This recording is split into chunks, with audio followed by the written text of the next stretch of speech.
Muslim community. But first, APD and our city get hit with another blow. Another member of our police force shot when an undercover operation goes terribly wrong. It's been a roller coaster ride of emotions for our law enforcement community. And whether you've been following this story with us all day or if you're just joining us, the next thing you are about to hear is just heartbreaking. Today, during an undercover narcotics operation, an undercover Albuquerque Police Department detective was shot. The preliminary investigation shows that the detective was shot by another Albuquerque Police Department officer. This incident emotional Chief Gorden Eden talking about that shooting that happened just before noon on Central and Tramway. And according to the chief, the plainclothes narcotics detective was shot by another plainclothes narcotic officer. Since we first heard about the shooting, our crews have been gathering answers to your questions. Danielle Tedesco and Chris Ramirez are on scene of that shooting. But first, we're going to go to Ryan Luby, who is live at UNM Hospital tonight, where that detective had surgery earlier this afternoon. Ryan? Well, Tessa, we know that officer is still in critical condition tonight. That is according to both the chief and the mayor. They were both here at UNM Hospital, as you mentioned, much of the afternoon with the officer's family. They will no doubt remain here as the officer undergoes various medical procedures tonight.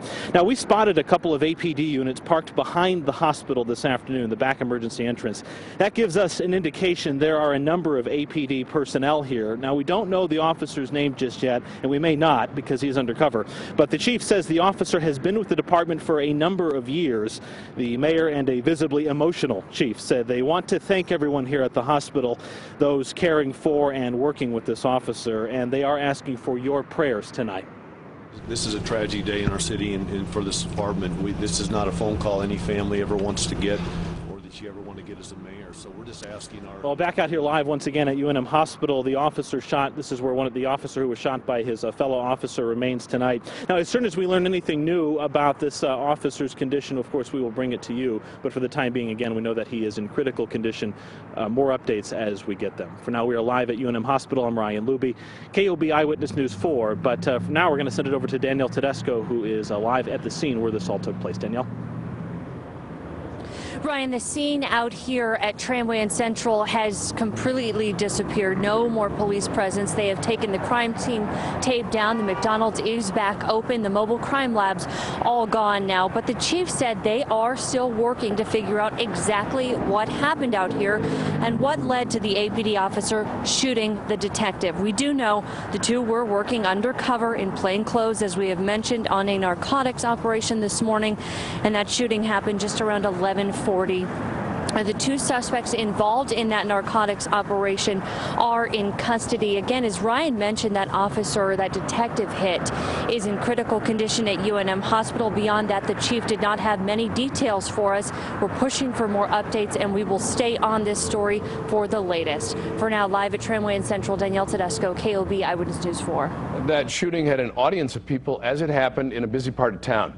Several people inside a McDonald's restaurant heard shots coming from the parking lot. Some didn't see the officer get shot, but knew something was wrong when dozens of cops showed up. The other officer, I saw him leave the vehicle, and then he was hugging another officer, you know, like almost like a relief thing, you know. So at that point I thought, well, maybe an officer was injured because the officer seemed pretty shook up. Rio Arriba County Sheriff's deputy said he heard the shots across the street from the Smith's parking lot. And we continue our team coverage with a look at what's next for that APD officer who fired those shots. Chris Ramirez has been talking to APD brass to understand what that officer has been going through today and, of course, what he's going to have to go through in the coming days. Chris? Yeah, Tessa, and we should tell you that officer is on standard paid administrative leave right now. That, of course, is absolutely routine for any police officer who goes through this sort of thing. Immediately after that shooting, we're told he had to interview with detectives to give them his account of what happened here. We've also learned he is working with a department psychologist. Sources tell me that this officer is grief-stricken, that he shot a fellow comrade, as you heard both Danielle and Ryan mention.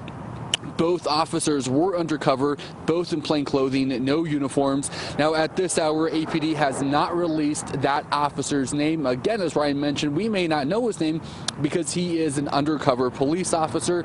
We, of course, still have a lot of questions. How and why could something like this happen? Of course, our team will continue to ask the questions to answer those questions for you.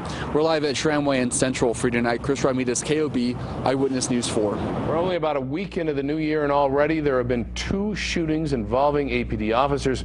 Both times the officers were shot. The first shooting happened early Saturday morning. Officer Lou Golson was shot along San Mateo near Montgomery. He survived, but Police Chief Gorden Eden says Golson has a long road to recovery. The deputies found and arrested shooting suspect Christopher Cook earlier this week. He's pleaded not guilty to all the charges. We are far from finished with this story. We are just scratching the surface, really, and we're going to have the latest on this shooting tonight at 6:30 and 10. We will always update KOB.com with anything we would learn before you join us later this evening.